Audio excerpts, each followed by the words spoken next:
अस्सलाम वालेकुम दोस्तों, टुडे विद नासिर तूर के साथ मैं आपका होस्ट नासिर तूर। सब लोगों को बहुत बहुत मुबारक हो, पूरे पाकिस्तान को मुबारक हो। पाकिस्तानी क्रिकेट टीम ने बांग्लादेश को शिकस्त देकर सेमीफाइनल के लिए क्वालिफाई कर लिया है।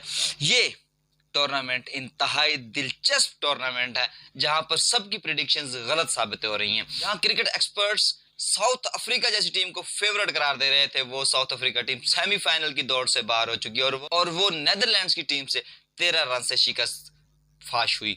और पाकिस्तान नेदरलैंड्स का हम और सब नेदरलैंड्स का भी शुक्रिया अदा करते हैं जिन्होंने अच्छी परफॉर्मेंस दी और साउथ अफ्रीका को शिकस्त दी और पाकिस्तान के लिए रास्ता हमवार किया। अब इंशाल्लाह आगे देखते हैं कि पाकिस्तानी टीम आप सब लोगों की और हमारी दुआओं की वजह से और अपनी मेहनत से आज सेमीफाइनल के लिए क्वालिफाई कर रही है। लेकिन एक मौके पर, एक स्टेज पर ऐसा लग रहा था कि पाकिस्तान अब आगे क्वालिफाई नहीं कर सकेगा, लेकिन पाकिस्तान ने एक अच्छा कम बैक किया। Good luck team Pakistan and best wishes for the whole Pakistani public. अल्लाह ताला पाकिस्तानी टीम को मजीद कामयाबियां अता करे। मिलते हैं इंशाल्लाह क्रिकेट अपडेट्स के हवाले से नई वीडियोस के साथ। तब तक इजाजत दीजिए, देखते रहिए टुडे विद नासिर तूर। अल्लाह के बाद।